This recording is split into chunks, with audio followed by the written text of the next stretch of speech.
Assalamualaikum warahmatullahi wabarakatuh. Di sini kami kelompok 7 akan presentasi yang beranggotakan yang pertama Haida Alfikri, yang kedua Renza Hidan. Hari ini kelompok kami akan mempresentasikan materi tentang penelitian kepustakaan dan lapangan. Pengertian penelitian kepustakaan dan lapangan. Penelitian kepustakaan adalah jenis penelitian kualitatif yang pada umumnya dilakukan dengan cara tidak terjun ke lapangan dalam pencarian sumber datanya. Penelitian kepustakaan juga dapat diartikan sebagai penelitian yang dilakukan hanya berdasarkan atas karya-karya tertulis, termasuk hasil penelitian baik yang sudah maupun yang belum dipublikasikan.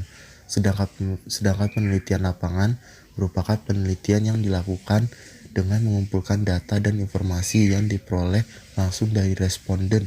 Pengumpulan data dan informasi dilakukan. Tujuan utama penelitian kepustakaan dan lapangan. Yang pertama, mencari landasan teori yang merupakan pedoman bagi pendekatan pemecahan masalah dan pemikiran untuk perumusan hipotesis yang akan diuji dalam penelitian. Yang kedua, memperdalam pengetahuan peneliti tentang masalah dan bidang yang akan diteliti, mengkaji hasil-hasil penelitian terdahulu yang ada kaitannya dengan penelitian yang akan dilakukan. Yang ketiga, menelaah hasil penelitian sebelumnya diarahkan pada sebagian atau seluruh dari unsur-unsur penelitian, yaitu tujuan penelitian, metode, analisis, hasil utama, dan kesimpulan.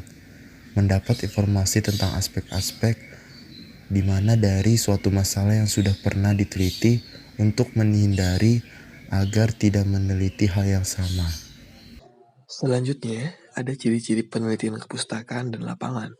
Ciri yang pertama yaitu peneliti berhadapan langsung dengan teks atau data angka, dan bukan dengan pengetahuan langsung dari lapangan atau saksi mata yang berupa kejadian, orang, atau benda-benda lainnya. Ciri yang kedua, data pustaka dan lapangan ini bersifat siap pakai. Artinya peneliti ini tidak pergi kemana-mana, kecuali hanya berhadapan langsung dengan bahan sumber yang sudah tersedia di berbagai tempat. Yang ketiga, mengamati kejadian sehari-hari yang biasa atau tidak biasa dalam setting kehidupan sehari-hari. Yang terakhir itu memperoleh sudut pandang orang yang diteliti, sekaligus mempertahankan perspektif analitis orang luar. Kemudian, ada kelebihan penelitian kepustakaan dan lapangan. Kelebihan pertama yaitu subjek yang diselidiki observasi akan menghasilkan data dan jawaban yang lebih akurat.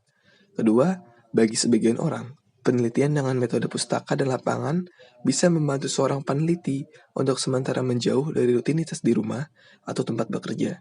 Kelebihan terakhir yaitu penelitian dengan metode ini dapat membantu seorang peneliti untuk menghindari gangguan yang berpotensi muncul dibandingkan dengan metode penelitian lain. Yang berikutnya itu kekurangan penelitian kepustakaan dan lapangan.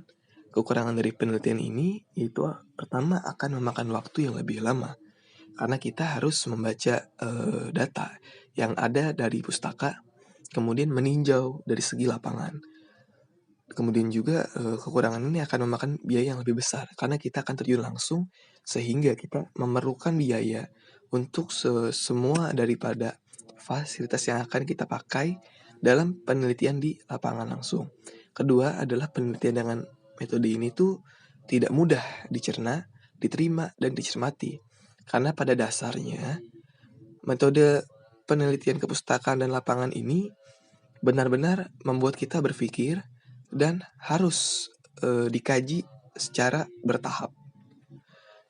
Nah, macam-macam penelitian kepustakaan dan lapangan ini ada 5. Yang pertama, kajian pemikiran tokoh, kemudian analisis buku teks, lalu historis, korelasional, dan deskriptif. Sekian, kurang lebih mohon maaf. Wassalamualaikum warahmatullahi wabarakatuh.